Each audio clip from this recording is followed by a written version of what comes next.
All right, up for my morning walk. Got to do this like 2 or 3 times a day for at least 20 minutes. Doctor said it's good for me, so I'm like, okay. Especially after the whole back surgery thing, it's kind of how you help the whole healing.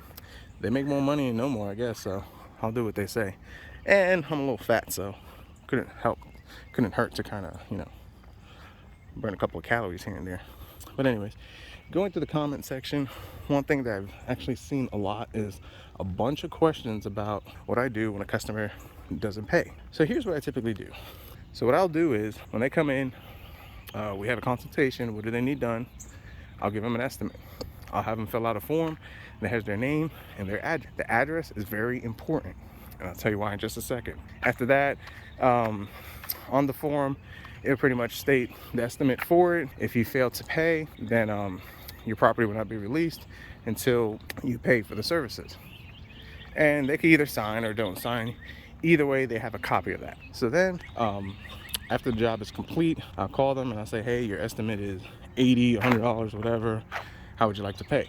I only take 2 forms of payment, PayPal and cash, and I tell them that. Number 1, I don't trust checks. Number 2, debit credit cards. Not a fan of you doing that whole thing. Number 3, I don't trust Cash App or Venmo, those other ones. And number 4, cash is king. People who pay cash, I usually give them a nice discount. Number 5, PayPal has always been trustworthy with me. Better protection, and I've been using them for years. So, well, once they pay, they get the computer back, everybody's happy. Now, what if they don't pay? What do I do? So then what I will do is, at that point, my state states that after 60 days, property is considered abandoned. So, but you have to give notice to the owner of your intent. Now, the way you give notice, you need to have their address. What I will do is I will type up a letter stating that you have not paid, I have your property, it will not be released. After 60 days, it will be considered abandoned property and used to recoup the loss for my time, service. I don't know, I have it pre-filled out. But now, because of the address, you have to send it to them through mail, and it has to be notarized just to make it more official. It's weird with the whole notary thing. So then I'll mail it to them, they get it, now they put on notice. So then from that point, they have 60 days to respond and make payment. If by the 60th day they have not made payment or respond, or even if they respond on day 30, they still have 60 days to pay me, then at that point the property is considered abandoned. I own it, it is now mine. I actually had to do this once before, and it was for a $100 computer job. I kept the computer after 60 days, then guess what? I was able to sell the computer, and I sold the computer for $500. Honestly, guys, in this type of business, you need to be ruthless. I know it sounds harsh, I know it sounds mean. Oh man, you're keeping the guy's computer. Well, you know what? I spent my money and my time fixing it. If they don't want to pay up for it, then they should have never brought the computer to me for repair.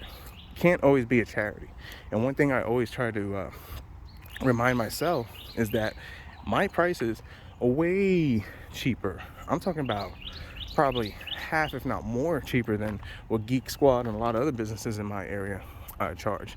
I'll give you a pure example. One business charges $200 for a Windows 10 install and a complete wipe and backup of your hard drive. They charge $200 for that.